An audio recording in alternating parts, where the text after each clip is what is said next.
कहते हैं कुछ रिश्ते नाम से नहीं एहसास से पहचाने जाते हैं। कुछ लोग इस दुनिया से चले तो जाते हैं लेकिन अपनी मौजूदगी पीछे छोड़ जाते हैं। वो तस्वीरों में नहीं, आवाज़ों में नहीं, वो शब्दों में जिंदा रहते हैं। आज की कहानी है एक ऐसे लेखक की जिसकी डायरी सिर्फ उसकी नहीं थी, क्योंकि कोई था जो मरने के बाद भी हर रात उसकी डायरी पढ़ता था। ऊंची ऊंची पहाड़ियों के बीच बसा वो छोटा सा शहर, एक ऐसा शहर जहां शामें जल्दी उतर आती थीं और सड़कों पर सिर्फ हवा की आवाज़ गूंजती थी। उसी शांत शहर में एक पुराने छोटे से मकान में कबीर नाम का एक लेखक अकेला रहता था। कबीर की दुनिया बहुत छोटी थी। उसकी किताबें, उसका कॉफ़ी मग और उसकी पुरानी डायरी। उसके मकान की खिड़की हमेशा खुली रहती। वो हर रात खिड़की के पास बैठकर लिखता था। वो ज़्यादातर वक्त अपने रूम में ही बिताता था। उसके लिए बाहर की दुनिया बस खिड़की से दिखती थी। बारिश की बूंदें, सड़क पर दौड़ते बच्चे और शाम को लौटते पंछी। उसकी जिंदगी का असली शोर उसके भीतर था। वो शब्द जो वो हर रात अपनी डायरी में उतारता था। वो लिखता था अपने डर, अपने सपने और उस खालीपन के बारे में जो हर सुबह उसके साथ जागता था। वो कहानियां बनाता था, लेकिन कहानियां बनाते बनाते खुद ही एक कहानी बन चुका था। कहते हैं जब कोई बहुत चुपचाप दर्द झेलता है तो उसके शब्द रोने लगते हैं। कबीर के शब्द भी कुछ ऐसे ही थे, स्याही में डूबे हुए आंसू जैसे। उसका कमरा छोटा था पर बहुत प्यारा सा था। एक लकड़ी की टेबल जिस पर पुराना लैंप रखा हुआ था, दीवारों पर अधूरी कहानियों के पन्ने चिपके हुए थे और कोने में एक शेल्फ जिसमें ढेरों डायरीज रखी थी। हर एक में उसका एक हिस्सा कैद था। लोग कहते थे कबीर पागल है, क्योंकि वो किसी से बात नहीं करता, कहीं आता जाता नहीं, बस लिखता रहता है हर दिन हर रात। लेकिन सच तो ये था कि कबीर को लोगों से नहीं, उनकी चुप्पी से डर लगता था। इसलिए वो शब्दों से बातें करना पसंद करता था, क्योंकि शब्द कभी धोखा नहीं देते। एक दिन दोपहर को बहुत बारिश हो रही थी।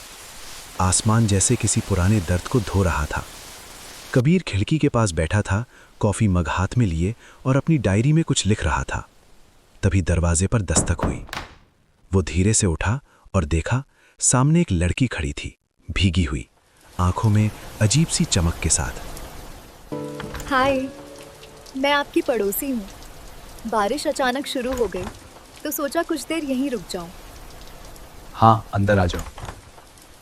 वो लड़की कमरे के अंदर आई, अपने भीगे बालों को हल्के से झटका और कमरे में चारों ओर देखने लगी। लकड़ी की अलमारियों में भरी किताबें, पुरानी दीवारों पर टंगी तस्वीरें और टेबल पर खुली हुई वो डायरी, सब कुछ किसी कहानी की तरह लग रहा था। उसकी नज़र डायरी पर गई। वो धीरे से बोली, आप लिखते हैं? कबीर थोड़ा झिझका, फिर बोला, हाँ, कभी कभी। वो मुस्कुराई। कभी कभी? आपके कमरे की खुशबू बताती है कि आप हर रोज़ लिखते हैं। पर आपको कैसे पता? आपके चेहरे पर वही बेचैनी है जो शब्दों में होती है, और आपकी आंखों में वो शांति जो सिर्फ एक लेखक को मिलती है। कबीर मुस्कुराया। कबीर ने पहली बार किसी को अपने लिखे हुए शब्दों के इतने करीब आते देखा था। वो लड़की थी, मीरा। बारिश थमने लगी थी, लेकिन उनकी बातचीत शुरू हो चुकी थी। मीरा किताबों के बारे में बात करती रही, वो कहानियां जिन्हें वो बचपन में पढ़ती थी और वो लेखक जिनके शब्दों में उसे सुकून मिलता था। कबीर बस सुनता रहा। मीरा की आवाज में कोई अजीब सा जादू था। मीरा को कबीर की बातें पसंद आने लगी और कबीर को मीरा की खामोशियां। वो दोनों एक दूसरे के उलट थे, फिर भी एक दूसरे में खुद को पहचानने लगे थे। जब मीरा जाने लगी तो उसकी नजर फिर डायरी पर पड़ी। अगर कभी इजाजत दो तो इसे पढ़ना चाहूंगी। कबीर कुछ कह नहीं पाया, बस सिर हिला दिया। और उस दिन के बाद जैसे जिंदगी में कोई नया अध्याय खुल गया। हर शाम मीरा कबीर के वरांडा में आती, चाय, हंसी और कहानियों के साथ साथ बातें करने। एक दिन मीरा की नजर फिर डायरी पर पड़ी। उसने कहा, मैं आपकी डायरी पढ़ना चाहती हूँ। कबीर अपनी डायरी किसी को दिखाना नहीं चाहता था, क्योंकि उसमें सिर्फ कहानियां नहीं थी, उसमें था उसका सच, उसका दर्द, उसकी यादें। पर मीरा की आंखों में जो सच्चाई थी वो किसी दर्पण जैसी साफ थी। और शायद उसी दिन कबीर ने पहली बार किसी को अपनी डायरी छूने दी। मीरा ने वो डायरी खोली, पहला पन्ना पढ़ा, फिर दूसरा और फिर तीसरा। वो चुपचाप पढ़ती रही। वो हर पेज को ध्यान से खोलती, स्याही से लिखे हर शब्द को महसूस करती, और उसकी आंखों में कभी आंसू, कभी मुस्कान झलकती रही। कबीर बस उसे देखता रहा, जैसे कोई अपनी आत्मा को किसी और के हाथों में देख रहा हो। काफी देर बाद कबीर ने धीरे से पूछा, तुम्हें कैसा लगा? मीरा ने जवाब दिया, ऐसा लगा जैसे मैं खुद को पढ़ रही हूँ। उसी पल कबीर के भीतर कुछ बदल गया। उसे लगा जैसे उसके शब्दों ने पहली बार किसी को छू लिया हो। रातें अब वैसी नहीं रहीं। कबीर देर तक लिखता, सिर्फ इसलिए कि मीरा अगले दिन उसे पढ़ सके। वो हर नई कहानी में उसके लिए एक संदेश छिपा देता, कभी एक अधूरी लाइन, कभी एक शब्द जो सिर्फ मीरा समझ सके। धीरे धीरे उनके बीच वो चुप्पी भी अपनी भाषा बोलने लगी थी। एक शाम जब सूरज पहाड़ियों के पीछे उतर रहा था, मीरा ने पूछा, अगर एक दिन मैं तुम्हारी डायरी ना पढूं तो? कबीर ने जवाब दिया, तो मेरे लिखे शब्द अधूरे रह जाएंगे। उसने मुस्कुराकर कहा, तो फिर लिखते रहो ताकि मैं हर दिन जिंदा रह सकूं। और उसी शाम कबीर ने अपनी डायरी के नए पन्ने पर लिखा, वो लड़की जो मेरी डायरी पढ़ती है। समय धीरे धीरे बीतता गया। उस छोटे से शहर की गलियां अब कबीर के लिए पहले जैसी नहीं रहीं। जहां पहले बस खामोशी थी, अब वहां मीरा की हंसी गूंजती थी। हर सुबह, हर शाम। वो दोनों किसी रिश्ते में नहीं थे, पर उनके बीच वो जुड़ाव था जो शब्दों से कहीं ज्यादा गहरा होता गया। कबीर की डायरी अब सिर्फ उसकी नहीं रही थी। हर पन्ने पर अब दो लोगों की जान बसी थी। मीरा जब भी आती, वो एक स्टिकी नोट साथ लाती, कभी पीले रंग की, कभी गुलाबी। वो उस नोट पर एक छोटी सी लाइन लिखती और डायरी के किसी पन्ने में चिपका देती। आज की कहानी थोड़ी उदास थी, या फिर तुम्हारे शब्दों में बारिश की खुशबू है। धीरे धीरे डायरी के पन्नों के बीच वो नोट्स फूलों की तरह महकने लगे। कबीर उन्हें कभी नहीं निकालता था। कभी कभी वो देर रात उठकर सिर्फ उन नोट्स को पढ़ता और मुस्कुरा देता। एक दिन मीरा ने कहा, तुम जानते हो कबीर, जब तुम लिखते हो तुम्हारा कमरा जैसे किसी और दुनिया का हिस्सा बन जाता होगा। क्यों? क्योंकि तुम्हारे शब्द किसी और दुनिया से आते हैं। मीरा हंसी और उसने धीरे से विंडो से बाहर देखा। बाहर बारिश हो रही थी, उसी तरह जैसे उस दिन जब वो पहली बार आई थी। उस रात जब मीरा चली गई, कबीर ने डायरी में लिखा, वो जब जाती है तो कमरे की हवा भी रुक जाती है, जैसे सब कुछ उसके साथ चला जाता हो। दिन गुजरते गए। कबीर की कहानियां अब ऑनलाइन मशहूर होने लगी थी। लोग कहते, इस लेखक के शब्दों में कुछ अलग है, जैसे वो किसी खोए हुए प्यार की खुशबू लिए चलते हैं। पर कोई नहीं जानता था कि उस खुशबू का नाम मीरा है। वो उसके लिए ही लिखता था। हर कहानी में उसकी झलक, उसकी हंसी, उसकी आंखें सब छिपे थे। एक दिन कबीर वरांडा में बैठा था, सामने उसका कॉफी मग और डायरी खुली हुई। पर उस दिन मीरा नहीं आई। शाम हुई, रात हुई, लेकिन वो नहीं आई। अगले दिन भी नहीं। तीसरे दिन जब वो नहीं आई, कबीर बेचैन होने लगा। वो मीरा के घर गया। दरवाजा बंद था, खिड़कियां भी बंद थीं। एक पड़ोसी ने बताया, मीरा बीमार है, उसे शहर के हॉस्पिटल ले गए हैं। उसे याद आया पिछले हफ्ते मीरा खांसते हुए बोली थी, थोड़ी तबीयत ठीक नहीं रहती इन दिनों। मीरा ने तब हंसकर टाल दिया था। अब वो हंसी उसके कानों में चुभने लगी। रात में कबीर अपने कमरे में बैठा रहा। डायरी खुली थी, पर वो कुछ लिख नहीं पा रहा था। पन्नों पर स्याही सूख गई थी, जैसे उसकी जिंदगी की नमी कहीं खो गई हो। एक दिन कबीर हॉस्पिटल चला गया। पूरा दिन मीरा के पास बैठा रहा, उसकी हथेली थामे। कुछ नहीं कहा, बस चुपचाप उसे देखता रहा। मीरा बोली, तुम्हें पता है कबीर, जब मैं तुम्हारी डायरी पढ़ती हूँ तो मुझे लगता है जैसे मैं तुम्हारे शब्दों की वजह से जिंदा हूँ, तुम्हारे शब्दों में सांस लेती हूँ। कबीर की आंखें नम थीं। वो बस इतना बोला, तो मैं तब तक लिखता रहूंगा जब तक तुम सांस लेती रहो। वो हर दिन उसके लिए लिखता रहा। आज बारिश हुई, तुम्हारी याद आई। आज की कहानी तुम्हारे बिना अधूरी है। कब ठीक होगी, कब लौटोगी मीरा? वो जानता था कि मीरा एक दिन जरूर पढ़ेगी, क्योंकि वही उसकी सांस थी। वो लिखता रहा। एक दिन किसी ने कबीर को एक लिफाफा दिया। उसने खोला, अंदर एक लेटर था, मीरा की लिखावट में। कबीर, शायद अब मैं लौट ना पाऊं, पर याद रखना, तुम्हारे शब्द मेरी सांसों में हैं।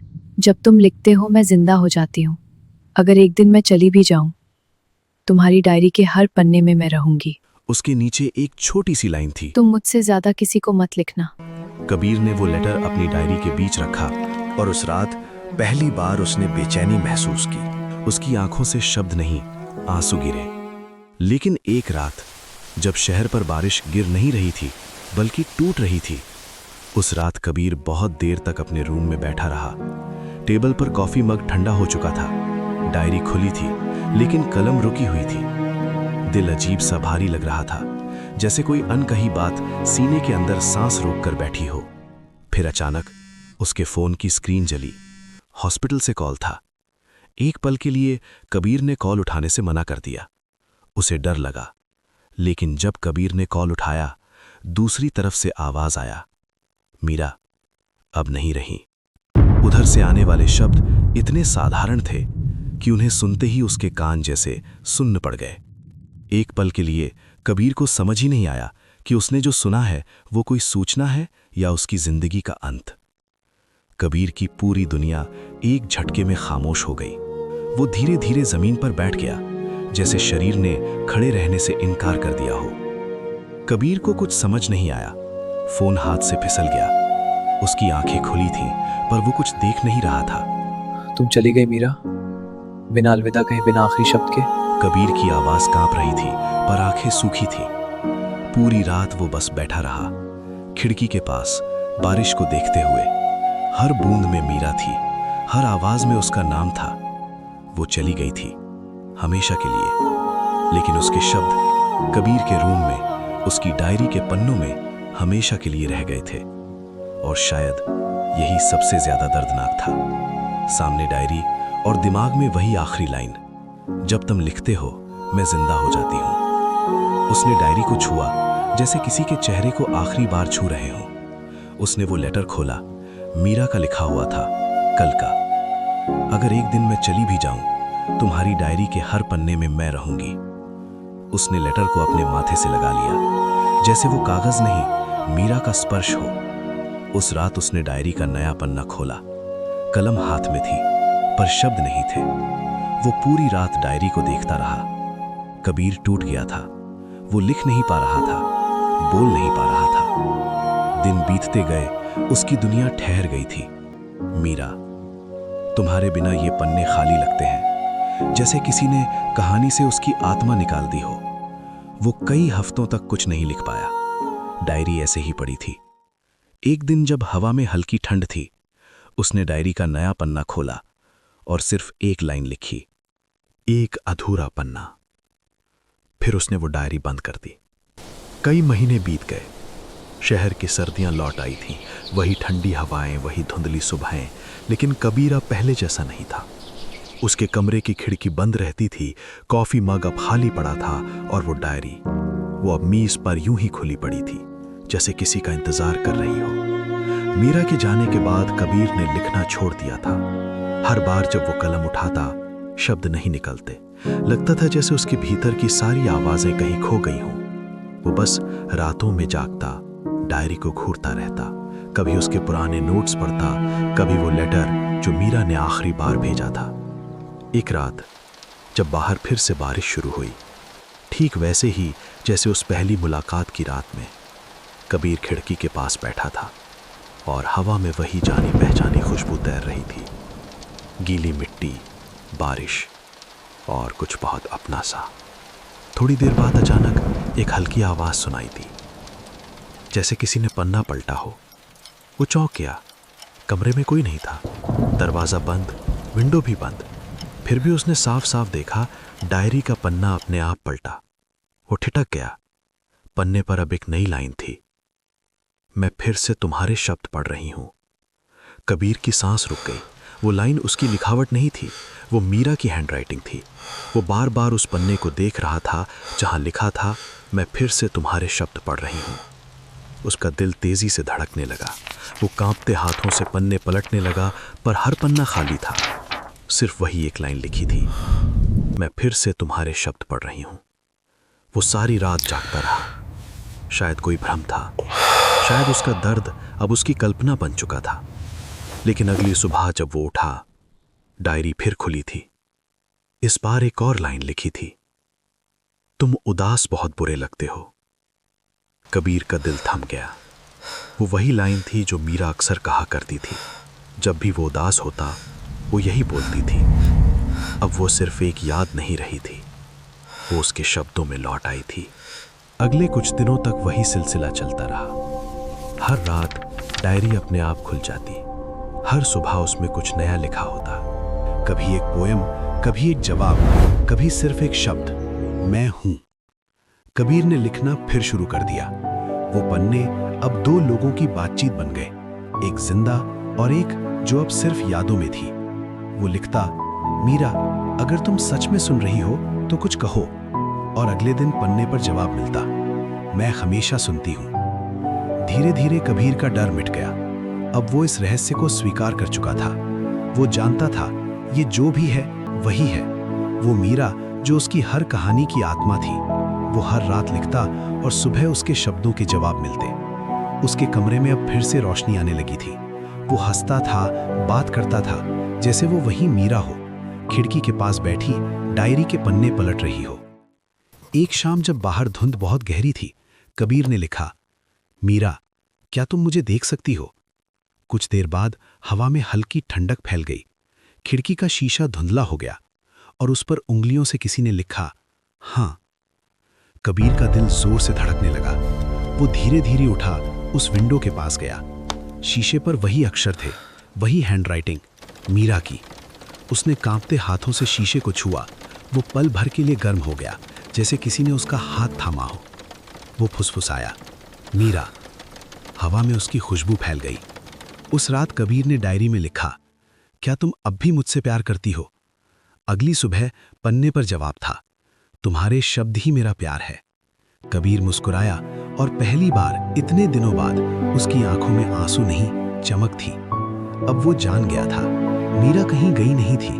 वो उसकी हर लाइन, हर कहानी में जिंदा थी। लेकिन इस बार मीरा की मौजूदगी गहरी होती गई। कभी कभी कबीर कमरे में उसकी खुशबू महसूस करता, कभी हवा में उसका नाम सुनाई देता। वो अब अकेला नहीं था। वो और मीरा फिर से साथ थे, उन शब्दों के बीच जहां मौत की कोई हद नहीं थी। एक रात जब बिजली चली गई और मोमबत्ती की लौ कांप रही थी, कबीर ने लिखा, मीरा, अगर मैं भी एक दिन चला गया तो? काफी देर तक डायरी शांत रही। फिर मोमबत्ती की लौ और जोर से हिली और स्याही खुद ब खुद फैली। एक लाइन उभर आई, तो मैं तुम्हारी कहानियां लिखती रहूंगी। कबीर हंस पड़ा। कहानी कभी खत्म नहीं होती, कहानी बस कभी लेखक खत्म नहीं बदल होती, जाता है। बस लेखक वो बदल जान जाता है। चुका था, अब उसकी जिंदगी और उसकी कहानियां दोनों उसके साथ हैं। समय फिर आगे बढ़ गया। शहर की ठंडी हवाओं के बीच अब कबीर की जिंदगी फिर से अपनी लय में आने लगी थी।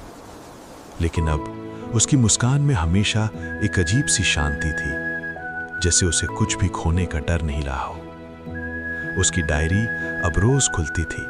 वो लिखता और सुबह उठते ही उसमें मीरा के शब्द होते। वो दोनों अब एक कहानी को मिलकर लिख रहे थे, एक ऐसी कहानी जो किसी किताब में नहीं छप सकती थी। कभी कबीर लिखता, मीरा, आज धूप बहुत खूबसूरत है, तो अगले दिन जवाब आता, हाँ, मैं भी महसूस कर रही हूं तुम्हारी खिड़की से। कभी वो लिखता, आज हवा में ठंड बढ़ गई है, तुम ठीक हो ना? तो जवाब आता, मैं वहीं हूं जहां तुम्हारे शब्द हैं और वहां कभी सर्दी नहीं लगती। वो दोनों एक दूसरे से ऐसे बातें करते जैसे कोई दीवार बीच में ही ना हो, बस पन्नों का सफर, स्याही का जादू और अनकही मोहब्बत। धीरे धीरे कबीर की तबीयत कमजोर होने लगी थी। रातों की नींद अब कम हो गई थी, सांसें छोटी पड़ने लगी थी। शायद वक्त ने उसे थका दिया था, या शायद वो अब उस पार जाना चाहता था जहां उसकी अधूरी कहानी उसका इंतजार कर रही थी। उसने एक दिन अपनी डायरी बंद की और धीरे से बोला, अब वक्त है मीरा, आखिरी कहानी लिखने का। अगले दिन सुबह वो अपने पुराने टेबल पर बैठा, जिस पर वो सालों से लिखता आया था। खिड़की से आती धूप की हल्की किरणें उसके चेहरे पर पड़ रही थीं और उसकी कलम फिर से स्याही में डूब गई। उसने पहला शब्द लिखा, एक आखिरी कहानी, और फिर लिखता गया, मीरा, मैंने जिंदगी में बहुत लिखा, लेकिन हर कहानी का मतलब तुम थी। जब तुम मेरी डायरी पढ़ती थी, मुझे लगता था जैसे मैं खुद को पढ़ रहा हूं। तुम चली गईं, पर तुम्हारे शब्द ठहर गए, और अब मैं भी उन शब्दों में ठहर जाना चाहता हूं। वो रुक गया। आंखों में आंसू थे, पर चेहरा शांत था। उसने डायरी के आखिरी पन्ने पर एक चिट्ठी लिखी, अगर मेरे शब्द कभी उस पार पहुंचे और तुम उन्हें पढ़ सको तो जान लेना मीरा, मैं अब शब्दों में नहीं, तुम्हारे साथ हूं। फिर उसने डायरी बंद की और उसे अपने सीने के पास रख लिया। रात हुई, बाहर हल्की बारिश शुरू हो गई। वो पहली मुलाकात की और रात आपकी याद आ आंखों में गई। वो शांति वही आवाजें, जो सिर्फ वही खुशबू। कबीर ने आंखें बंद की, वो मुस्कुराया, और धीरे धीरे बिना किसी शोर के वो उस कहानी का हिस्सा बन गया जो कभी खत्म नहीं होती।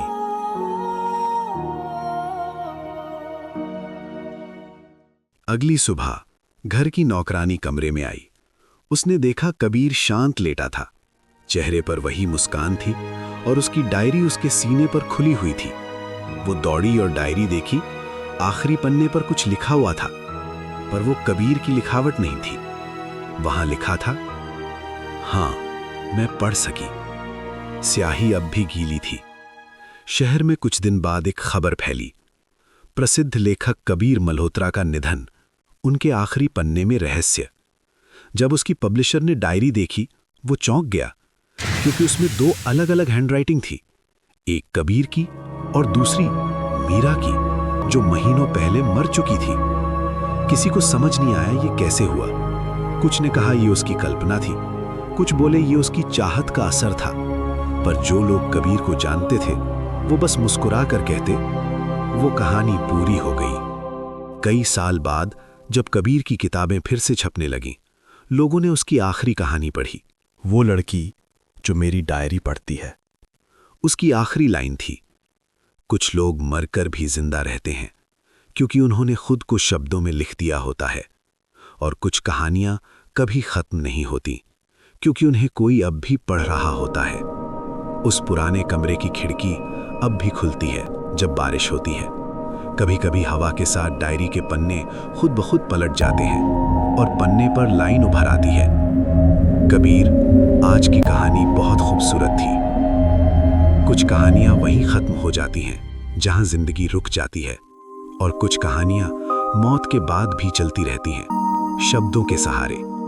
अगर ये कहानी आपके दिल को छू गई हो, अगर कबीर और मीरा की मोहब्बत आपको महसूस हुई हो, तो इस चैनल को सब्सक्राइब कीजिए, वीडियो को लाइक शेयर कीजिए और बेल आइकन जरूर दबाइए, क्योंकि यहाँ हर कहानी सिर्फ सुनाई नहीं जाती, महसूस कराई जाती है। मिलते हैं अगली कहानी में एक नए एहसास, एक नए रहस्य के साथ।